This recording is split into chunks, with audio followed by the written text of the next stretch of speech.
Make sure we're coming up on YouTube. This is where I find out I haven't put my phone on silent. Oh, yeah. I have my phone on silent all the time. So it's probably not the best as a work from home contractor where people need to be in communication with me, but I make it work. All right.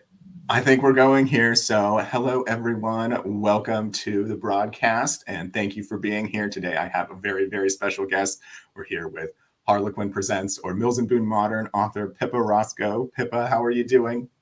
I'm good, thank you. It's a gorgeous sunny afternoon in the UK, which is a rarity, so joy, and just absolutely thrilled to be here.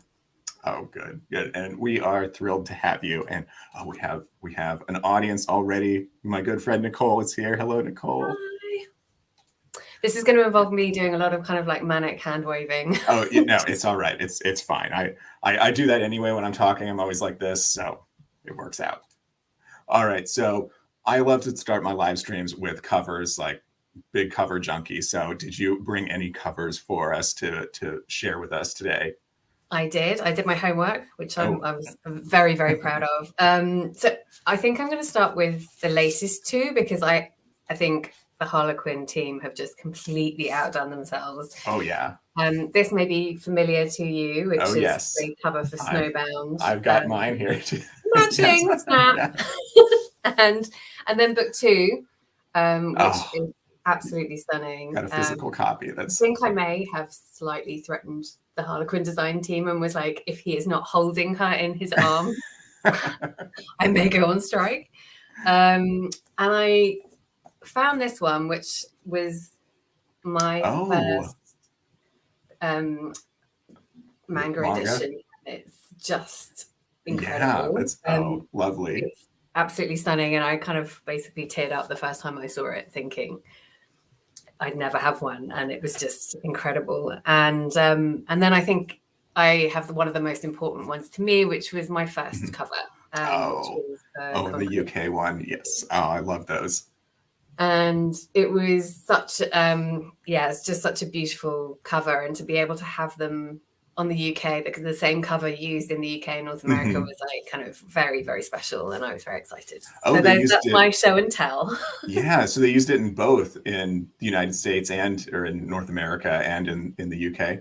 Yeah, I was really lucky. So normally the photography can be, the covers can be very different. They have different ways of processing their covers and sourcing their images. And but it was clearly such a beautiful cover that they were able to kind of use it in the UK just close up, which is exactly what happened. With Snowbound. Yes. It's the same cover, it's just sort of slightly more intimate. And there's something quite special about the way that the close in really kind of gets in there with that kind of intensity that I love so much about the covers. Yes. So do you have a UK cover of Stolen yet? I don't. I've seen it online, but I don't have it in physical. So I know it's out there. I think it's quite similar to that kind of summer. There's a slight sense of kind of softness. There's definitely a season change between the first book and the second book. So yeah, I actually really like that. I like the way that they've kind of tonally kind of captured the different things in those two books. Absolutely. Susan Wilson is on my YouTube channel here watching me. Let me just say thank you for being here so much. That's a big treat for me. Oh yes, and Harlequin covers are the best. I collect them. A lot of them just for the cover. I am going to read all of them eventually, I promise. There's something in the water at the Harlequin team covers, because they are just absolutely stunning. I saw one was it yesterday? I'm just hitting like on tweets with covers. With apps.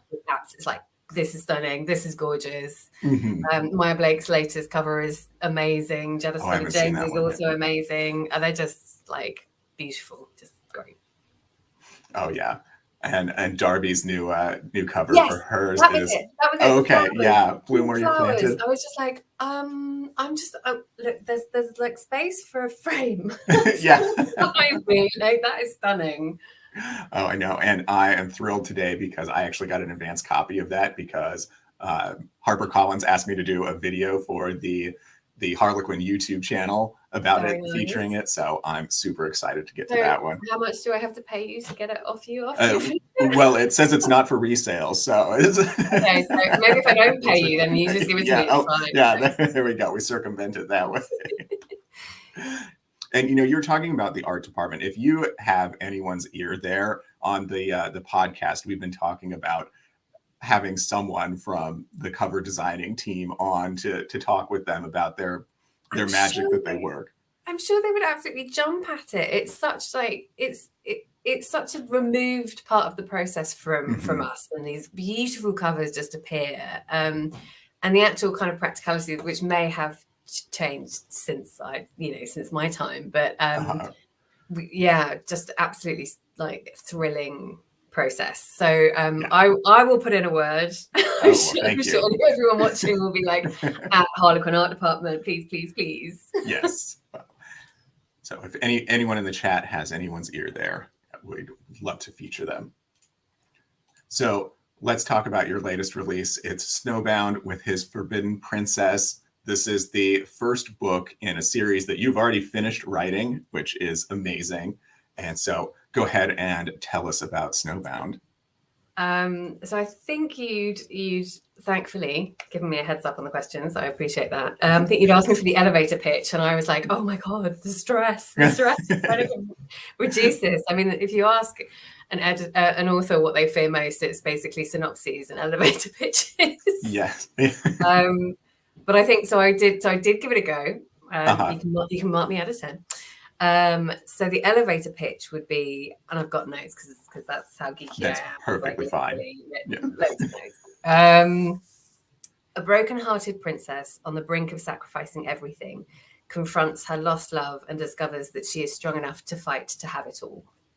So I get goosebumps just thinking about it because I loved it so much. It was so great. I enjoyed it so much. I don't want to play favorites, but I think I enjoyed it a little more than Stolen. They're both so good though, but there were just some moments in Snowbound that just killed me.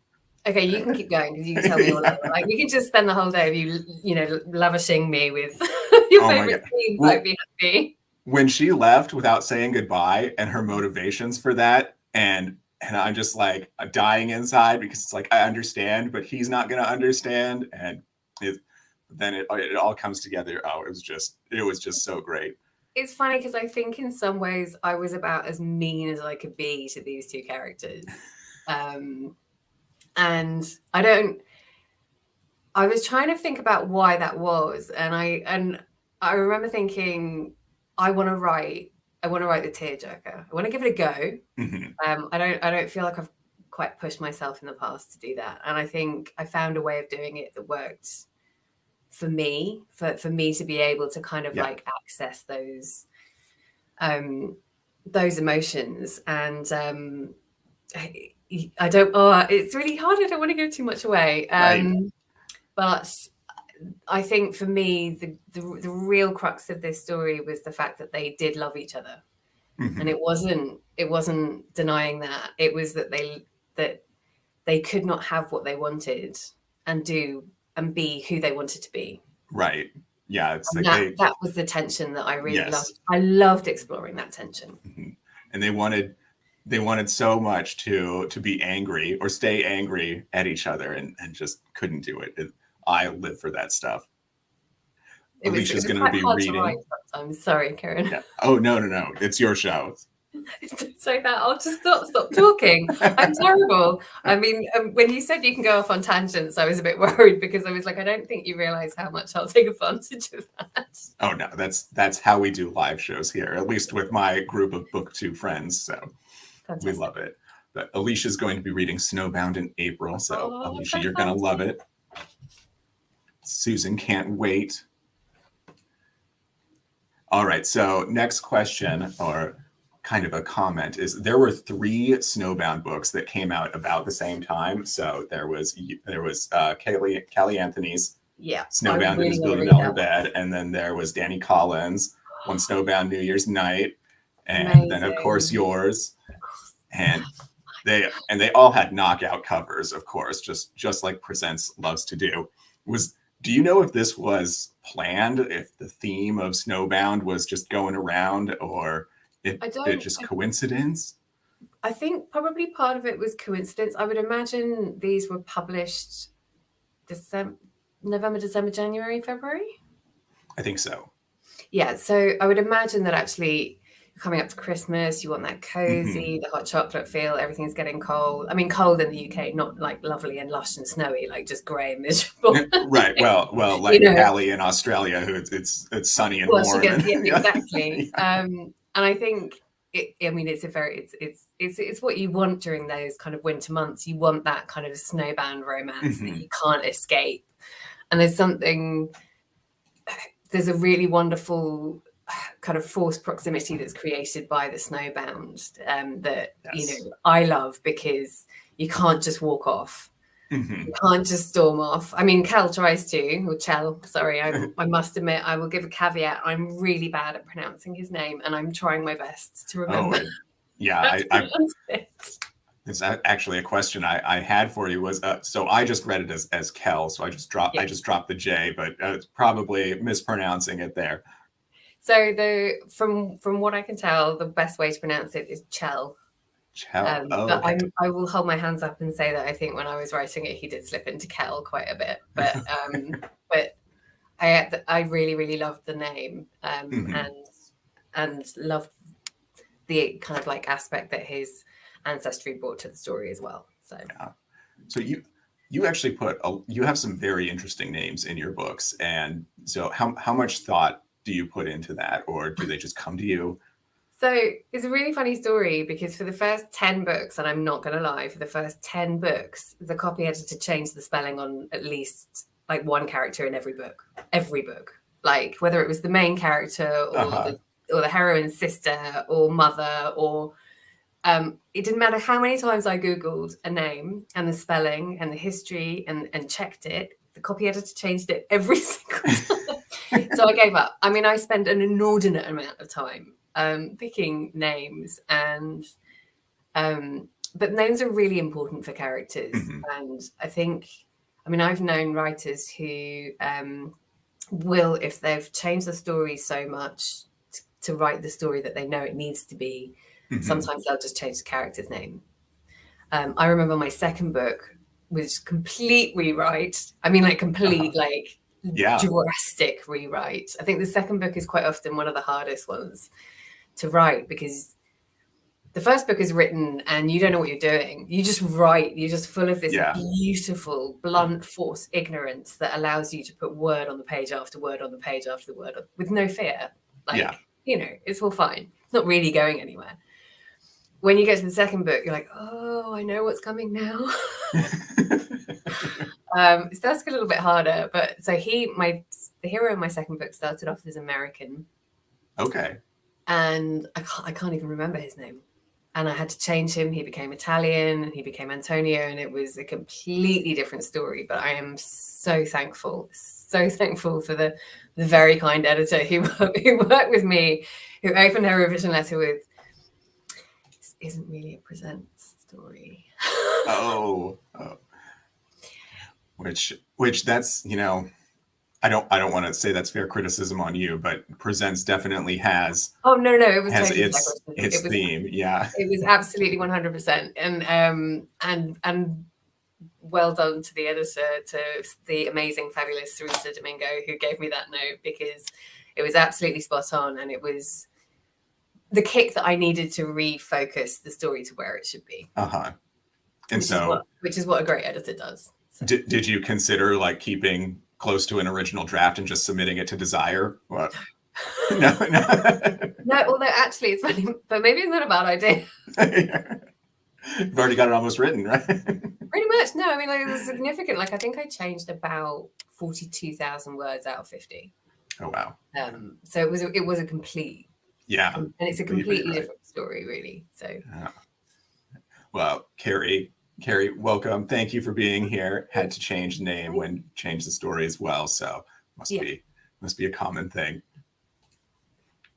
All right. Oh, Susan has a question. Will any of your books be available on Audible? Yeah, Harlequin's doing a lot more Audible It's or really funny. audiobooks. Yeah, I mean, I'd love to see that. I mean, I think it would be wonderful. A friend of mine I know, she is dyslexic, and I love her to pieces, and she would love to try and read my book, but it's so painful that she's just like, sorry. And so I'd love it for it to come out on Audible, but we don't necessarily get advance notice when that happens. So yeah, if anyone from Harlequin is listening and they fancy it, yes, go for it. yeah.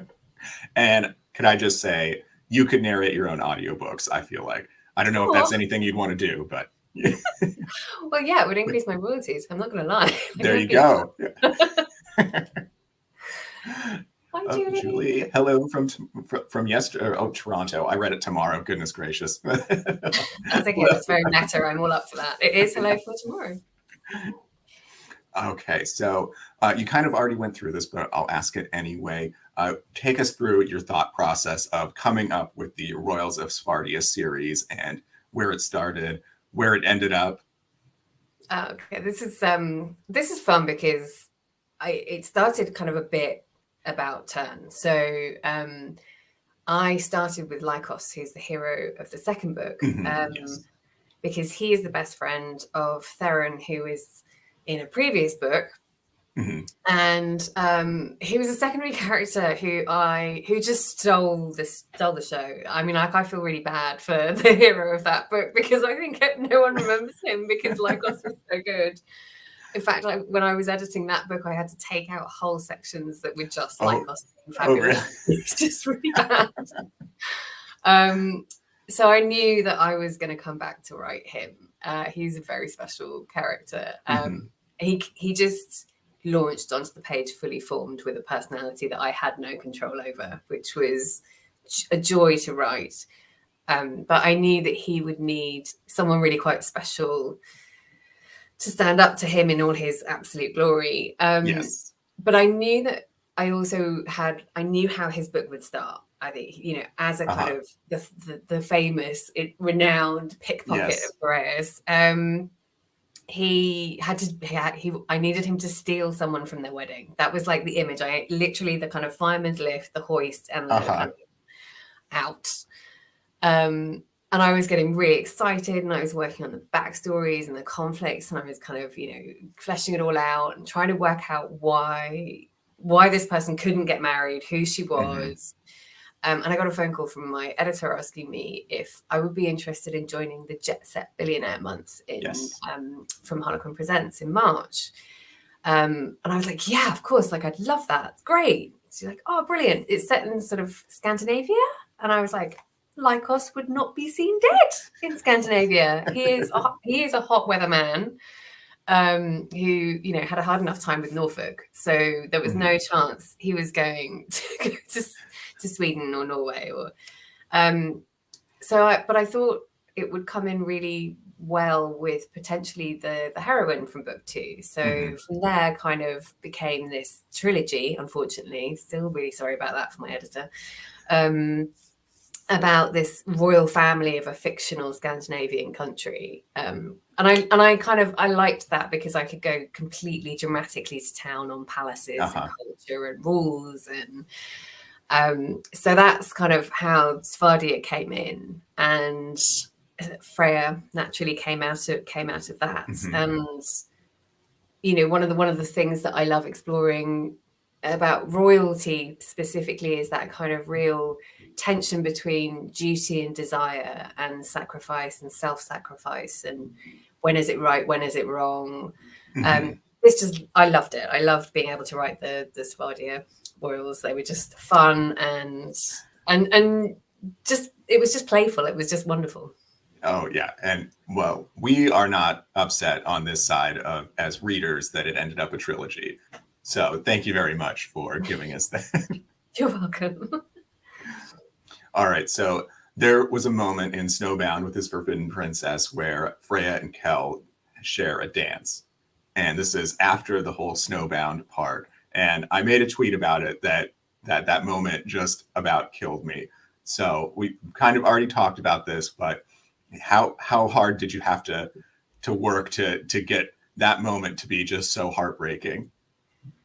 it's funny because I think every book I write is different. It comes in different ways. But when I knew that I was then writing about Freya and Chell, that was the first scene that came to my mind. And, you know, when you're writing a royal story, you've got the Cinderella ball scene, you've got the Beauty and the Beast ball scene. The ball scene is always the end, and it's always the happy, you know, it's the kind of the happy ending. It's that for it's, you know, everyone watching the happy couple dancing.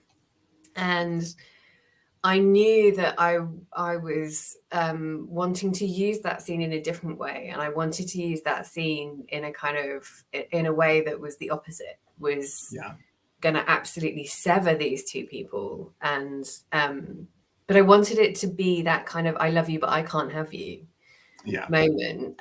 Sorry, getting emotional. Goosebumps reminding my own story. Me too. And I'm just absolutely like over the moon that it translated onto the page, because I remember talking to Rachel Stewart about it, going, I've got to have this scene, I've got to have this scene, I want this. And I'm just over the moon that it happened. It was great. I love those moments where the propriety is skirted and the crowd is whispering to each other about it, and I just those moments are great, and you had a great one at the beginning of that scene. Susan loved The Winner's Circle. Thank you. I love that one too. All right, so from following you online, a lot of us fans of you know that you've been renovating your lovely house that you're in right now. So the cabin in Snowbound, did constructing that in your mind have anything to do with your home renovation projects or dreams of what you wanted to build? I'm kind of slightly worried that you picked that up. Like, you know, I have to like backpedal. I remember one of my stories. I was going through a phase. I was obsessed with concrete countertops, completely obsessed. And I wanted this in my kitchen, concrete countertops. Can't afford concrete countertops, let's face it. Like, they're heavy and they're really hard, and there's only me, so it's not ideal. And I came up with this idea to do self-leveling compound. This is going to really bore most people, I'm really sorry. Basically, self-leveling compound is a little bit lighter and you can spread it thinner, but it levels itself. So it's like, and it looks like concrete, basically. All right. So I built a frame around my countertops and poured the self-leveling compound on, and somehow it worked. I mean, like, it was crazy, but it worked, and it was amazing. And thank God to my plumber who helped me with that, which is a long story, but that's fine. And in the book that I was then writing, like, the hero is living in this uber, like, masculine, industrial, like, concrete everywhere. Like, it's in the walls, it's on the floor, it's like everywhere. And the heroine has an argument with the hero and basically says, the only thing I know about you is that you like concrete. And so it happens a lot. Like, my kind of day-to-day DIY living comes into the book. This is actually what was my bedroom sometime last year. I'm not sure if everyone remembers, like, the giant hole that I put into my wall, which was over there. So the fan is just covering it, right? Yeah, basically. Actually, one of the builders kindly, like, fixed it for me, because they were like, you can't do that yourself. No, it's terrible. So I'm a bit embarrassed. So you actually notice how much like work had been put into the cabin, but the cabin is also like, it's Chell's domain. It's like, it's where he comes to after he's been exiled. It's where he lives between deployments, and it's a family cabin that has been worked on and contributed, and it's very in keeping with the natural world, and that's quite important to me. Recycling, repurposing, that is something that is important to me, kind of outside of the story world. So I was glad I to be able to do that, because a rustic cabin in the woods, like, it's not really that presents. Like, like, you know, like, I had to really work to balance out, like, the glitz and the glamour and the promise of the kind of richness and luxury of that world. And I think I was able to do that with the cabin by, like, bits like the fireplace and the windows and bringing the outside in. So that was really fun. So you did something interesting. So the cabin only has one bed. Yes. But you kind of had this trope, but didn't, because I don't think they ever. I don't know if it's spoiling. They didn't use the bed, at least not together. That's not like just me using a hook for hook's sake. Like, it is important that there is only one bed. But there's also a sofa, which probably is cheating, and it's a beautiful sofa in my mind. Yeah. Yes, but there would never have been another bed in that cabin because of the way that the cabin is and the history of the family. But yeah, they didn't make it to the bed. I feel like I missed a trick there. It's all right. They were very busy and intent on their purposes, so they couldn't get the few extra steps, and it was fine. So Laura's got a question here for you. How did you get your first book contract with Harlequin?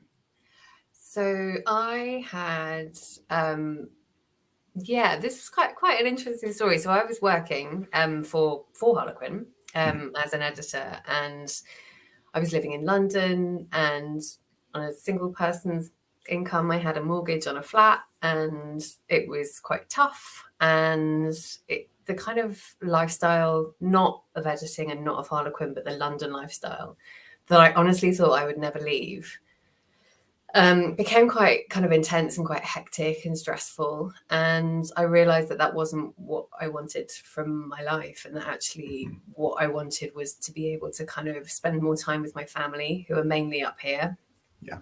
And to be less stressed. I grew up with parents who were both lawyers, and if you'd asked 7-year-old me what I wanted, it would be like not to be a lawyer, because I don't want to be that stressed. And here I was in London living a very stressful lifestyle. So I had decided that I needed to make that change and to leave. And I mean, any writer will always tell you they always wanted to be a writer. Like, yeah. What was funny was that I actually first wanted to be a script editor. That was like my journey. It was weird. I was watching an episode of A.R.R. and like it was this exquisite episode that was perfect in every way apart from the last 10 seconds of the final scene. And I was like, and I literally saw myself with a script and a red pen, just like literally acting the last 2 lines of dialogue. But yeah, so I mean, back to me being in London, and I realized that I actually really wanted to give it a go.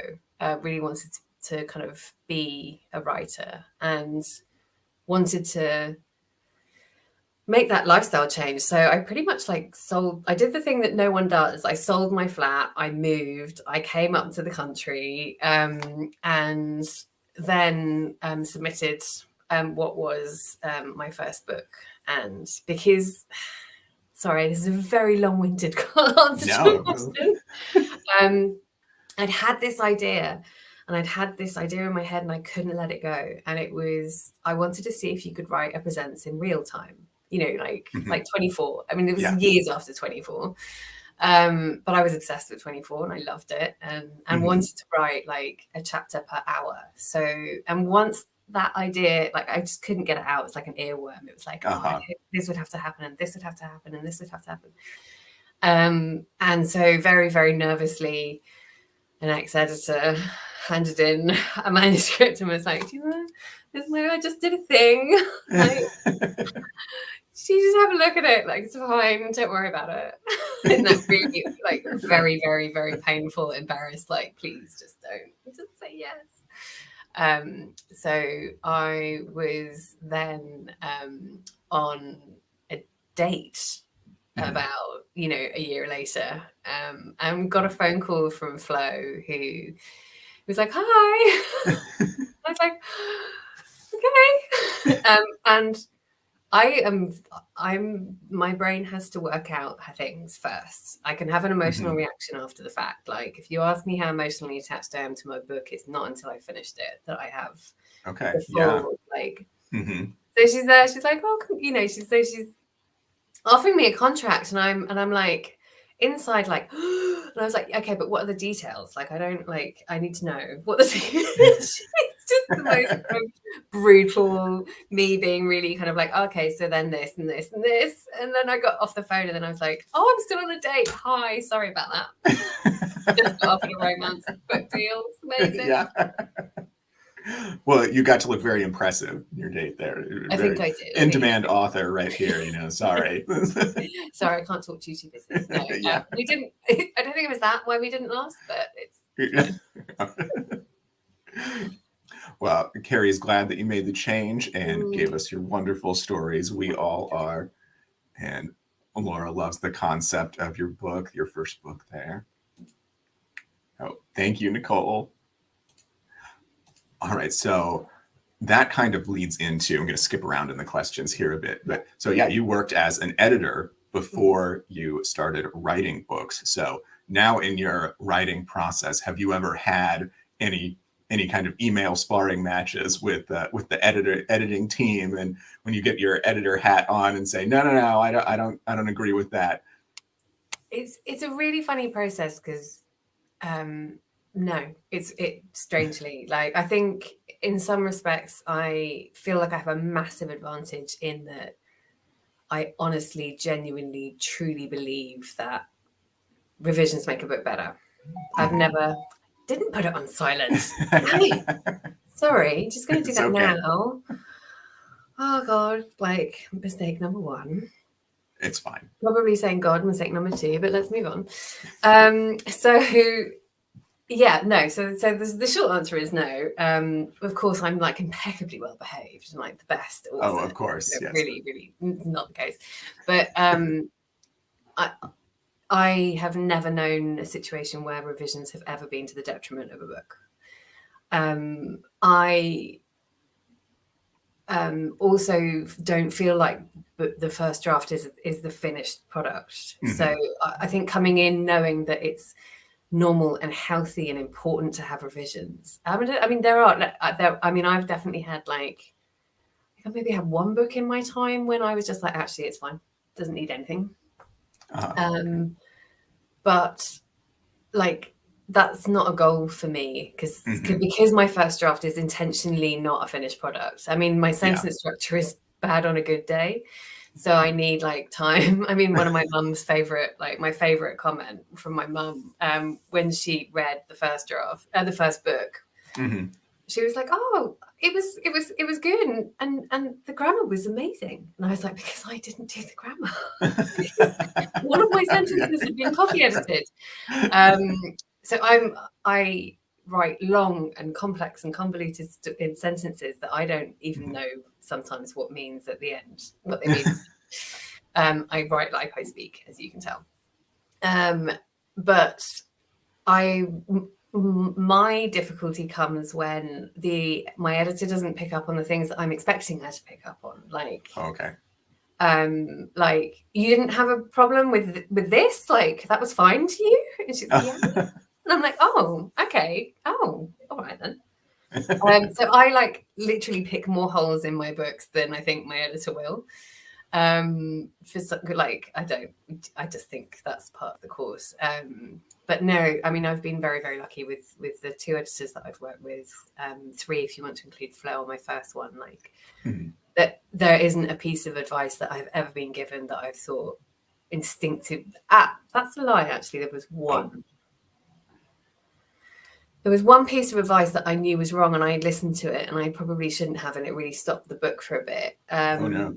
But it was not about, it was a part of the plot rather than the characters. And I think, as having worked as an editor, I know that we aren't always as comprehensive as we mean to be, as you can tell. Sometimes we can instinctively point out something that's in a book that isn't quite working. And the point of an editor is to be able to say, like, this is how this is coming across. Is that right? Is that in keeping with where you want the characters to be? And your explanation as an editor might not always be the exact right explanation. But if an author doesn't push back and say, actually, I don't know what you meant by that because this is what I wanted. Okay. Then you don't know how important that point is to the author. Like, an author has to be able to go, actually, no, I do fundamentally disagree with that because X, Y, and Z. And in having that conversation, you'll be like, oh, that's what's not coming onto the page. Yeah. So I think that there's a tendency to kind of believe that revision suggestions have to be done exactly in the way that they are delivered to you. And I've never believed that, because I'm like, the author is the best place to know how to address a problem. Uh-huh. So I'll get a revision letter and I'll be like, okay, so then just like put that aside and then do something completely different. But I will address the points like in but the other thing I like to do is I'll hit my editor back the moment she sends them and say, thank you, I'll get back to you in 3 or 4 days time with any questions, because I can never respond to a revision letter straight away, ever. Oh, yeah. Uh-huh. Because you're going to be emotional. You are. Yeah. Like, it doesn't matter. It doesn't matter if it's full of praise. You will not read the praise. You won't read that they loved this scene and that bit and that aspect. You'll be like, I don't care. I want to get to the bad stuff. I want to know how much it's going to hurt. Mm-hmm. And then you're like, and then I have to take 3 days to think it through, and 1 day to not think about it, the second day to think about how I'm going to fix it, and the third day to panic about how I'm going to fix it, and then the fourth day to like start the revisions. And that's my process. Everyone has different processes, but yeah, like, best piece of advice to anyone writing is don't reply immediately to a revision letter. Just hit them back. Thank you very much for your thoughts. I'll be in touch. Right. Well, Julie asks, do you think your time as an editor gave you an advantage in your writing at all? That's a very good question, Julie. Thank you. Do I think it gave me advantage? No, not with my writing. I think the way my brain works and needing to know how things work, that was the advantage, was understanding how Harlequin works and how that kind of process works. I think if I went to another publishing house, I'd be like, rabbit in a headlight. Oh my God. But I don't think it changed my writing, but I think it did give me a head start back on, as I was just saying, like the editor-author relationship, that I trust implicitly that the revision suggestions are for good. So I have there's a confidence going in to making revisions. Making revisions is hard because you sit there and think, am I making it worse? Am I making it better? And you just have to know this is for the better of the book. You have to hold on to that like you've never held on to anything. So again, I think that was the advantage that I had just in terms of that editing experience. Yeah. Yeah. Well, do you see yourself writing any different types of categories? Susan asks. Not at the moment. I think that's something that because I had a bit of a kind of, you have when you're working in an office, you have your 5-year career goal, right? You have that kind of forward momentum. This is what I'm going to do. And I was I took that over with me when I started writing, and I was like, I need my, these are my goals. And I think that was really good in the early years, just trying to kind of keep that forward drive that you've got when you're very, very, very, very new to it.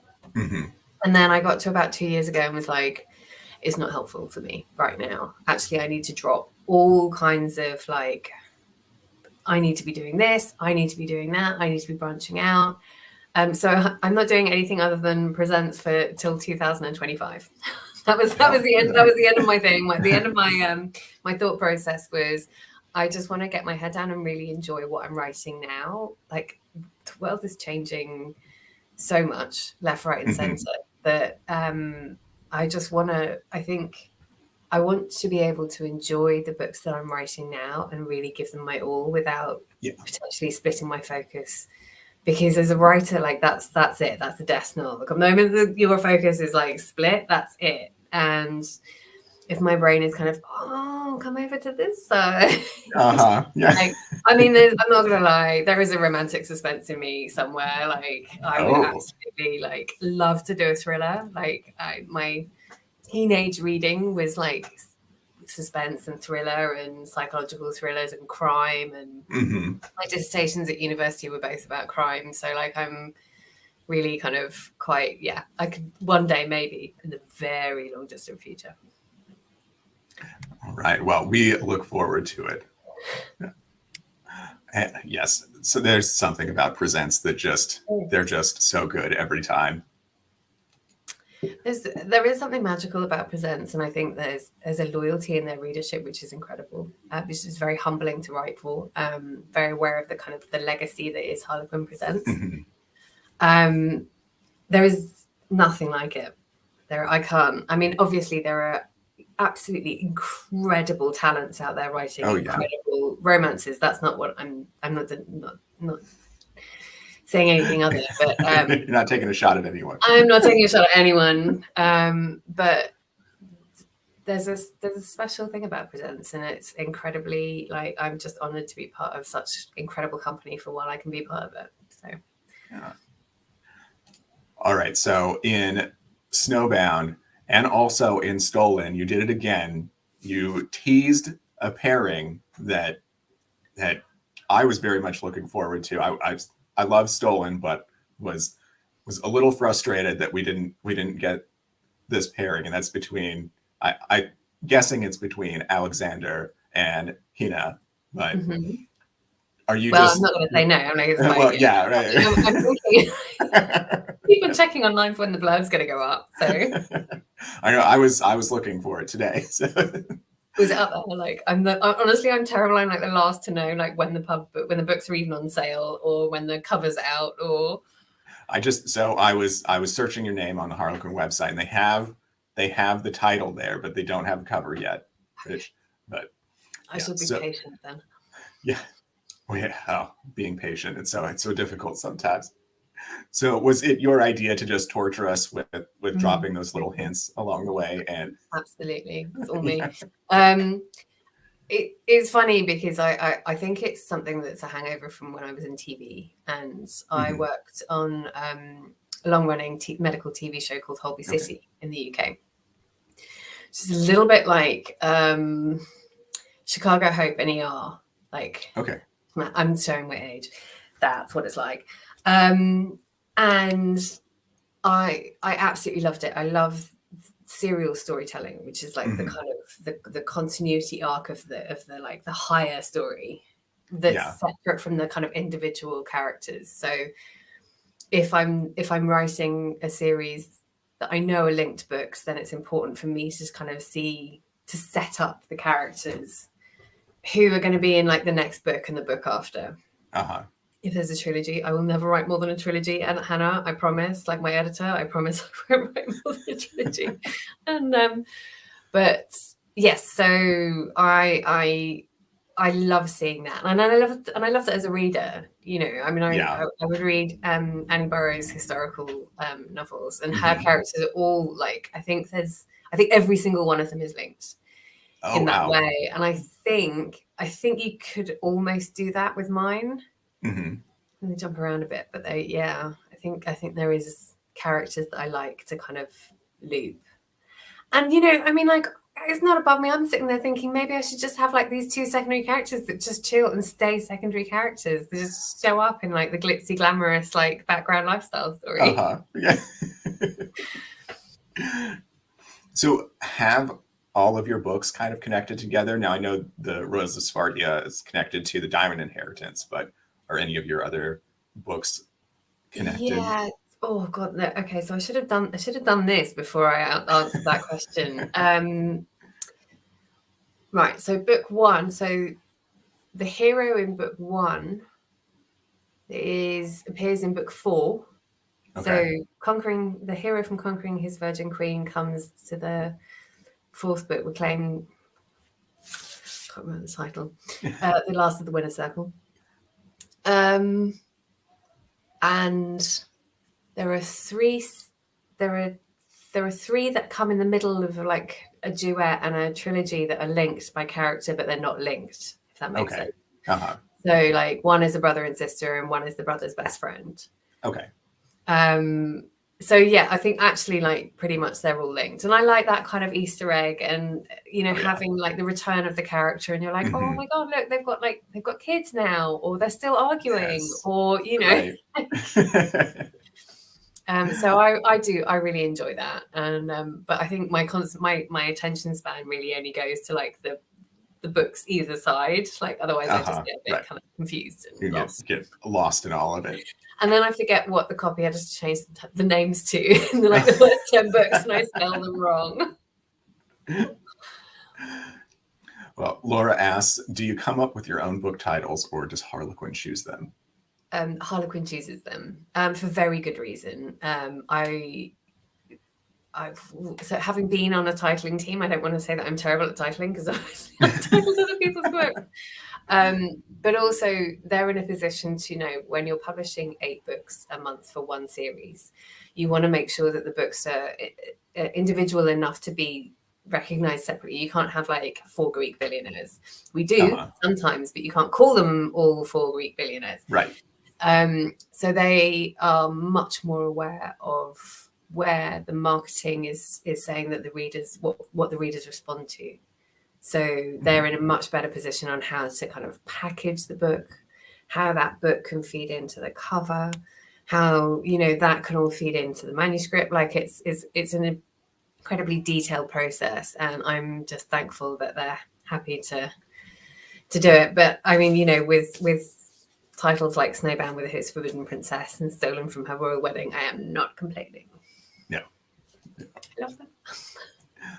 All right. So I featured From One Night to Desert Queen on my vlog projects, my category journey. And after I finished that, you gave me a list of recommended authors who so far in my reading have just been bulletproof. They have been great reads.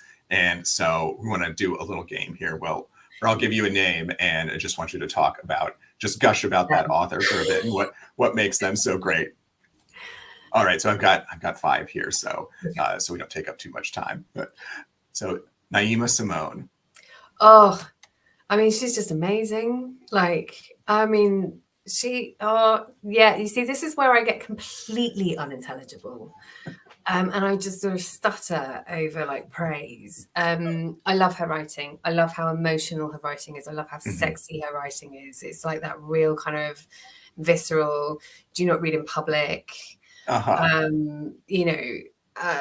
have not read, I will say that it's been her non-Harlequins that I've read, mainly from Naima. I have the first Rosebend book on my Kindle, and I cannot wait to read that.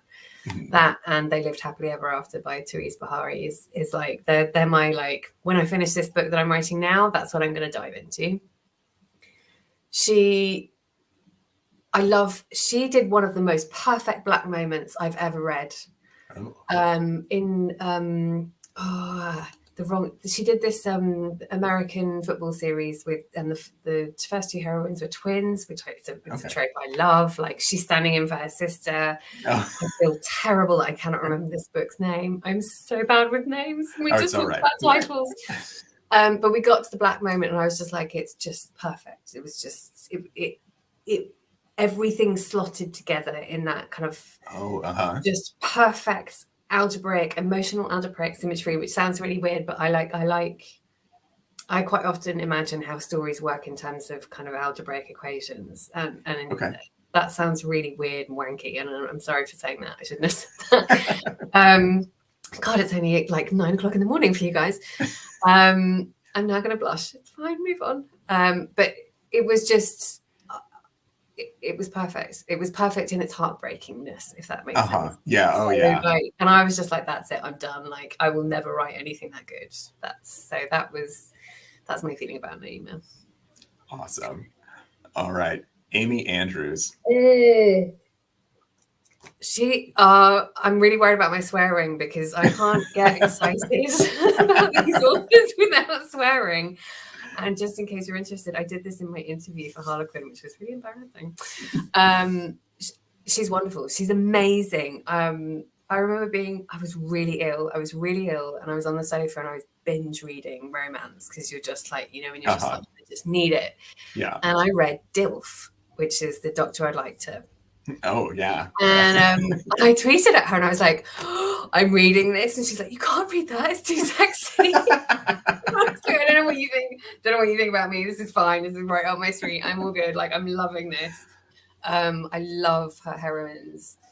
they are fiery, feisty, they're funny. The humor in it is just up my street. There's a softness and a community and a heart to her stories that are amazing.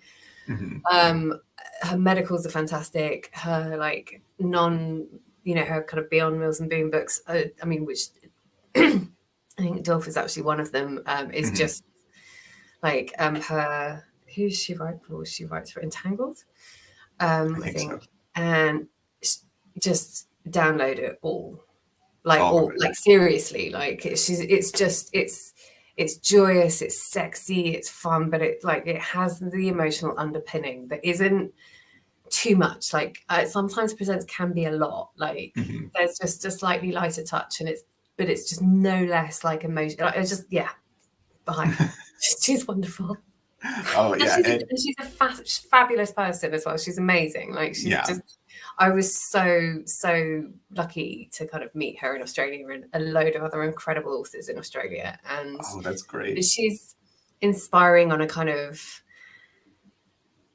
the pride and the passion and the power that she talks about writing romance and romance as a career and a business is like, oh, okay, so we're not just silly little people writing our romance. It's like, no, this is like, take this seriously and like, masses of respect and just it's funny you mentioned tweeting at her.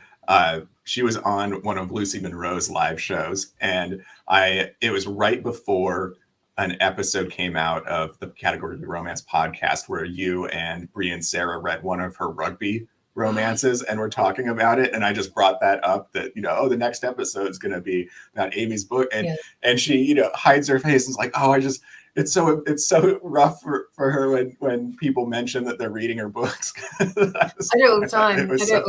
I'm always like, I love her books. She can just I think she'll forgive me for saying she could just deal with it. Sorry, Amy. All right, next one is Annie Burroughs. Oh, I love her. There's a historical author. There are so many incredible historical authors, but as a historical author, I was like, I was lucky enough to work with her, and I consider myself lucky. I love. There's a wryness to her writing that I love, and kind of just she writes that kind of the historical period so well, and it was a joy. Like again, kind of that silly speechlessness. I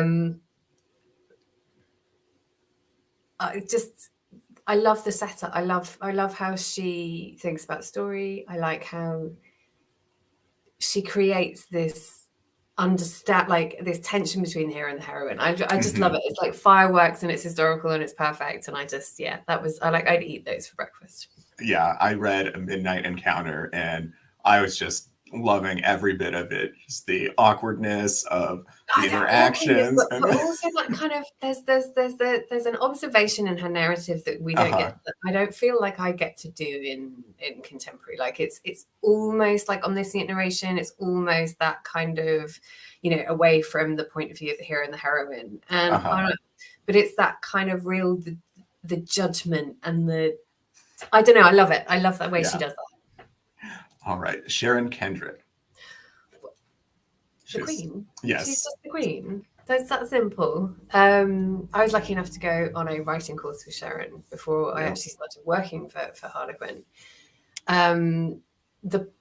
Talk about passion. She is so passionate about Harlequin Presents, and is such an incredible advocate for the series and for representing what the series is. Her books are just like a tour de force. She is just a tour de force. And the drama and the joy and the passion she is so there is nothing unnecessary about her books.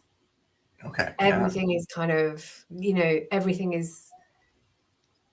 everything has a purpose. This is going to sound really like analytical and weird, but she has such a passion about her and a drama, and it's irresistible. And her narrative voice is incredible, and it's rich and it's full classic presents. You know, it is autocratic heroes, and it is innocent but not vulnerable heroines. You know, there is an innocence that belays the power dynamic between the heroine and the hero, but the hero will never take advantage of the vulnerability there. That's what I love about her writing.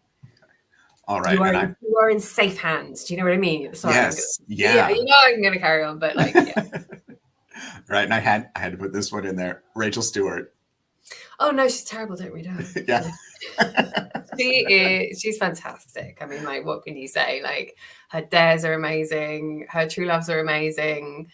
The dares are sexy and funny and naughty and sassy and powerful, and they're like they're the hair toss. They're the hair toss. Hope you appreciated the hair toss. And her true loves are just like that. You don't. The sucker punch of the emotional hit comes without you kind of like it comes and you're like, wait, no, I wasn't expecting that, but like it happens at the right time, at the right place. And no, don't buy her books. No, you'll be so disappointed. It'll be awful, in fact, you know. When I was reading Our Little Secret, the characters were just thinking about each other in in dirty ways, but it was just like it's like they haven't even touched each other yet. I know, and sometimes I think I get a bit too cerebral, and I don't always, like, don't get me wrong, sometimes I forget I'm writing a romance and I'm just writing the story as I know it, like first draft.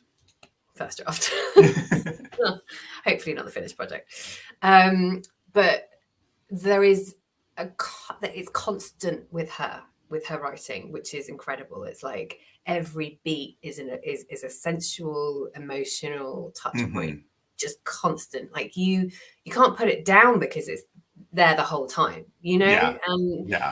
It drives the pace, it drives the relationship.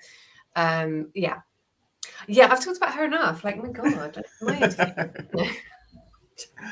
well, she will forgive me. I'm sorry to anyone who knows Rachel is a very good friend, and I'm not just being mean. And we talked about this recording on Saturday, but we're definitely going to try and have you both on the podcast together. Even though you say that no one's going to get a word in edgewise, that's all right. That it's going to be magical. It'll be awful. We'll be like elbowing each other out the way. No, like, she doesn't know it yet, but I will message her after this and say, like, oh, by the way, I just up. I hope that's okay. I'm also coming to stay, so I'm inviting myself around to her house. Good. All right. Will you be watching Sanditon or Bridgerton? So I can't remember where Sanditon is on, but I haven't been watching that. Bridgerton I will be, because I obviously binge watched the whole of the first one. Oh my God, I nearly fainted watching the advert. What does he say? He's like, my reputation is hanging by a thread, and it's more precarious every time you're near me. It's not reputation. I can't remember. It's something he says to her. And I was just like, I need something like that in my next book. That will now be the most well-known line of any romance novel ever. Like, it was just, it captured the kind of the real, actually very, very good advertising. Like, it literally captured like the precariousness of his situation and his desire for her. Like, genius. Yeah. So I will be watching Bridgerton. Is this the preview for season 2 that's coming up? Okay. Yeah. I've been staying away because I know I'm going to watch it anyway. So. Well, I think it starts on the 25th. I mean, like, everyone will have binge watched the whole thing by Sunday morning. Like, oh yes. Yeah. All right, Pippa. So what is next for Pippa Roscoe in books, in life? Can you tell us about any plot bunnies that are jumping around in your head that you haven't quite developed yet?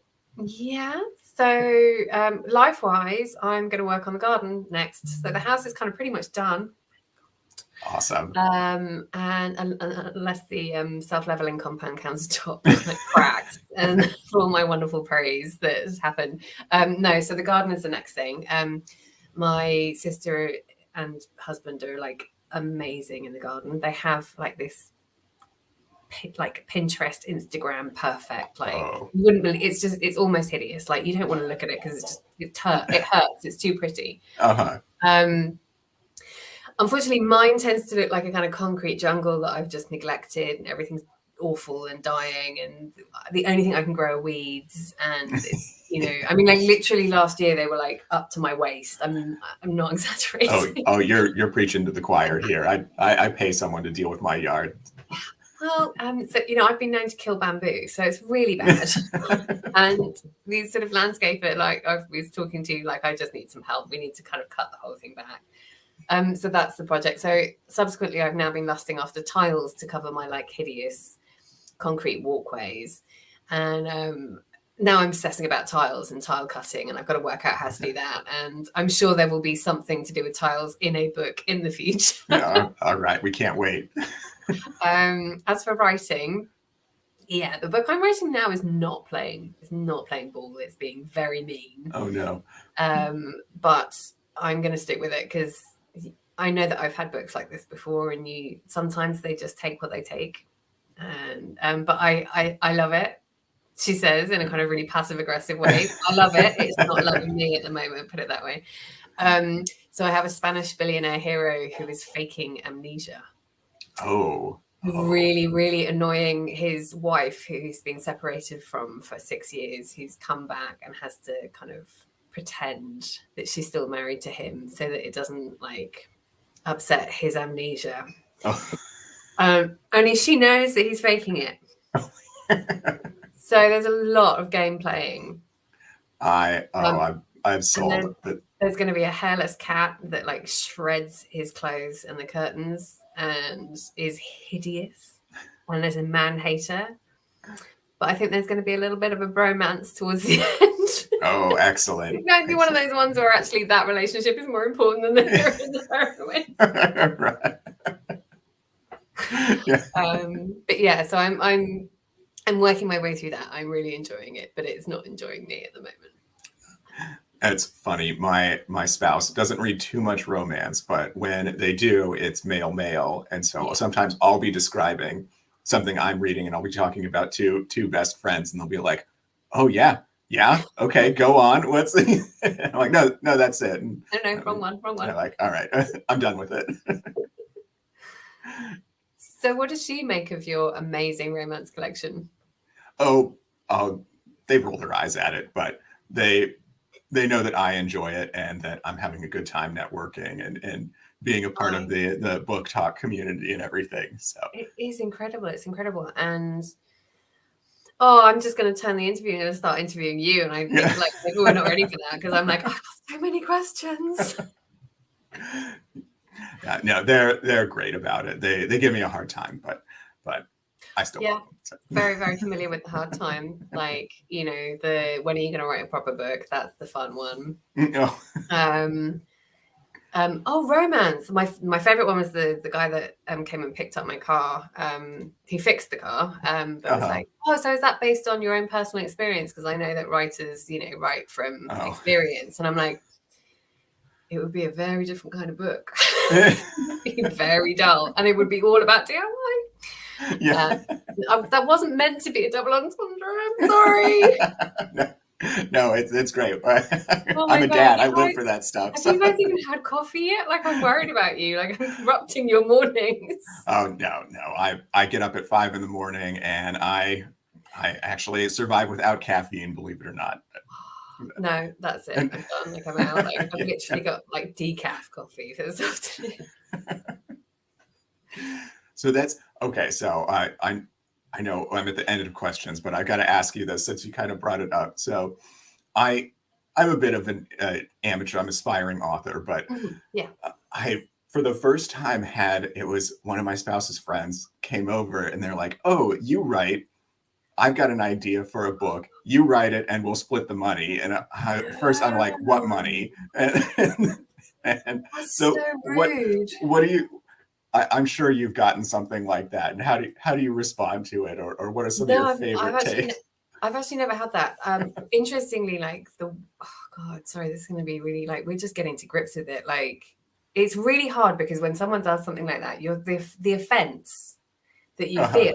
Right. And you're trying to be nice about it. I don't know why we're trying to be nice about it, because it's like we don't have to be nice about it. But and because so I've never had anyone do that. I had my uncle who was very dismissive, and I don't think he meant to be as rude as he was, but he was like, "Oh, are you still doing that? I thought you'd give up after like 2 or 3." Oh my goodness. Yeah. I'm like, why? It's my career. Like, why would I give that up? Like, so is there any advice that you would want? Like, if you could, so ask me a question, like, about your writing. Like, have you got like that kind of, I want to know this and I want to know the truth of it? Or is that putting you on the spot a bit too much? That is putting me on the spot. I want to know how to write a presents. Like, I've got an idea, like a setup for one, but I just don't know how to make it fantastical. I think trying to make it fantastical is the first problem, because the characters in the presents don't believe that they're doing anything fantastical. Oh, okay. Your billionaire hero is not going to be like, this is an aspirational life. Like, he's going to be like, you know, right. I just have this.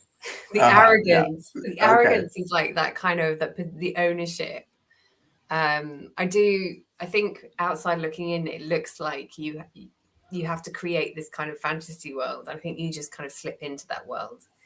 And I think presents is about power and money, and it's not the hero. It's about the hero. I mean, yes. For me, it's obviously about that I identify more closely with the heroine's power, but I find almost that it is about making her stronger and him weaker in a very weird way. He'll never be weak, but he will be weak for her, and that's his learning. Yeah. And again, it's like you think that a present should be this kind of glitzy, luxurious thing, but I just wrote one where they're in the cabin in Sweden for like, good 9-10 chapters of that book. But it's more about the kind of the world, and it is, I don't know if that helps. It does. Thanks. Thank you. But yeah, presents is a magical thing. It's a magical thing to be part of, and I don't take that for granted ever. It's amazing. Well, we don't either. We love seeing your books come out, and we love reading them. And thank you so much for coming onto my channel here. It was such an honor to have you on. The honor is mine. I'm like so excited. But it's my first live interview, so there you go. Oh, well, awesome. I'm so glad to have done that. So, all right. Well, thank you again. And thank you everyone in the chats for hanging out with us, asking questions and commenting. And I am going to plug real quick that a week from today, I will be interviewing the wonderful author Laquette, and that will be an evening show because we're both in the United States, so it makes it a little easier. But I didn't mind at all being up doing a morning show with you. Thank you. I think it would have been a very late one for me, past midnight. But... right. Yes, I didn't want to do that to you. All right, everyone. Well, we will see you in the next video. Thank you. Bye.